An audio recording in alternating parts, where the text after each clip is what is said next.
अगला ऐसा व्यक्ति जिसके बारे में ये बात कही जाती थी कि मैनिपुलेशन का मास्टर वो भी था। कई लोग उसको चार्मिंग किलर कहते थे, बिकिनी किलर कहते थे। अभी तो एक वेब सीरीज आई है, पता नहीं आप देख पाए या हाँ, नहीं, हमको पता लगा, ब्लैक पता लगा, वॉरेंट नाम हाँ, से, ब्लैक जिसमें वॉरेंट के नाम से। चार्ल्स शोभराज का कैरेक्टर भी दिखाया गया है। चार्ल्स शोभराज की गिरफ्तारी में आपकी भूमिका रही और फिर आपके इंटरेक्शन भी रहे उससे।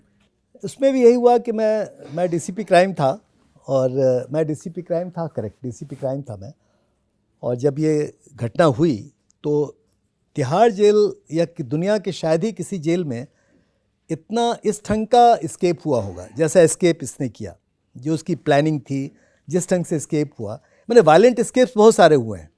बहुत लोगों ने जो है नीचे से कोई सुरंग खोद दी, बहुत लोगों ने वायलेंट एस्केप किया, लेकिन जितनी मैनिपुलेशन और जितनी प्लान्ड ऑपरेशन के तौर पे चार्ल्स ने एस्केप किया वो बड़ा अजूबा था।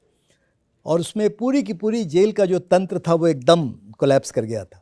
तो जब ये केस हुआ तो फिर मेरे कमिश्नर पुलिस वेद मारवाही थे, उन्होंने हमसे कहा कि भाई ये केस सीबीआई, ये केस हम लोग क्राइम ब्रांच करेगी, तुम जाओ स्पॉट पे। तो मैं चला गया तिहाड़ जेल। काफ़ी समय लगाया, गिरफ्तार नहीं हुआ, मैं खुद तिहाड़ जेल जाता रहा इस केस के चक्कर में, बहुत समय लगाया। तो उसमें जो है ये पता लगा कि कैसे इस आदमी ने पिछले 20 साल से, 10-15-20 साल से बहुत सारे जेल्स में भी इस ढंग का काम किया जो यहाँ किया इसने। जेल के कम से कम 40-45 लोगों को इसने एक फीस्ट पे बुलाया, खाने पे बुलाया, सबों को इसने ड्रग कर दिया। ये सारे लोग जो हैं बेहोश हो गए, और ये आराम से अपने गन, उसके पास एक था, एक वेपन भी था जो कि इसका दूसरा दोस्त था डेविड हॉल, उसने दे रखा था, उसको हाथ में लेते हुए और एकदम निकल गया आराम से वहाँ से, गोवा पहुँच गया जहाँ जाके हम लोगों ने उसको अरेस्ट किया। तो इसकी कहानी बड़ी अजीब है चार्ल्स शोभराज की। उस पर एक फ़िल्म बनी है जिसमें कि मेरा कैरेक्टर आदिल ने किया है और चार्ल्स का कैरेक्टर रणदीप हुड्डा ने किया, मैं और चार्ल्स उसका नाम। उसमें काफ़ी ऑथेंटिक स्टोरी दी गई है। तो इसके बारे में सिर्फ मैं ये कहना चाहूँगा कि ये एक ऐसा क्रिमिनल था जिससे अधिक एब्नॉक्शस और गंदा आदमी कोई हो नहीं सकता है, जैसा मैं सोचता हूँ उसके बारे में। क्योंकि ये लगातार कॉन्फिडेंस लोगों का विन करके, जिनका कॉन्फिडेंस विन किया, खास करके लड़कियों का, महिलाओं का, जिसको एक्सप्लॉइट किया इस आदमी ने, उनको ही मारा। तो ये जो काम इसने किया, ऐसा बहुत कम क्रिमिनल्स ऐसे होते हैं जो इतने गंदे होते हैं।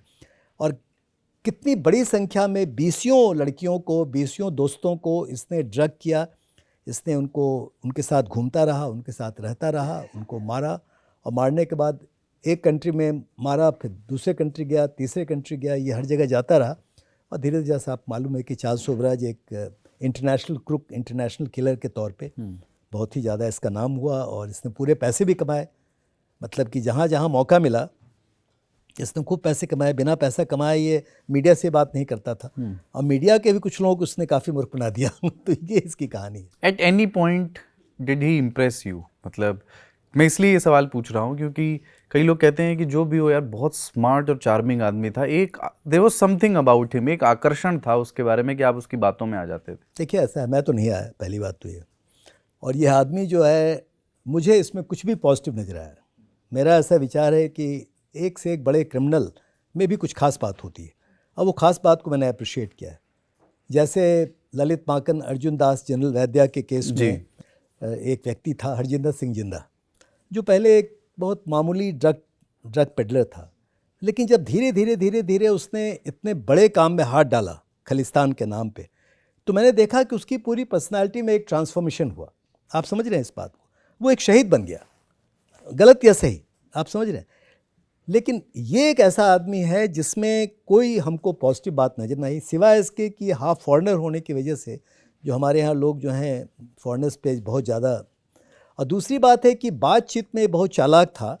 अब मान लीजिए किसी औरत से बात कर रहा है तो थोड़ी स्पिरिचुअलिज्म की बात कर दी, थोड़ा और कुछ कहानी कह दिया, थोड़ा फैशन की बात कर दी। एक बातचीत में काफ़ी तेज़ था ये, और उसका पूरा फ़ायदा उठाया।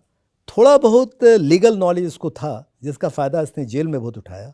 जो और को प्रिजनर्स इसके थे, जिसको उसने विन ओवर किया, उनको सपोर्ट करके, उनको हेल्प करके। लेकिन मैं नहीं समझता हूँ कि इसमें कोई ऐसी चीज़ थी जिसने हमको इम्प्रेस की। और यही वजह है कि जब वो मेरी कस्टडी में था तो मैंने उसको वहाँ बिठाया ज़मीन पे, और उसको कहा कि भाई तुम में दो बड़ी बुरी बात है। एक तो तुमको बैठने की जगह चेयर नहीं है, दूसरी ये है कि तुम्हारे मुंह से इतनी गंदी, इतनी दुर्गंध आती है कि मैं तुमको बर्दाश्त नहीं कर सकता हूँ। पता नहीं लोग कैसे बर्दाश्त करते थे तुमको।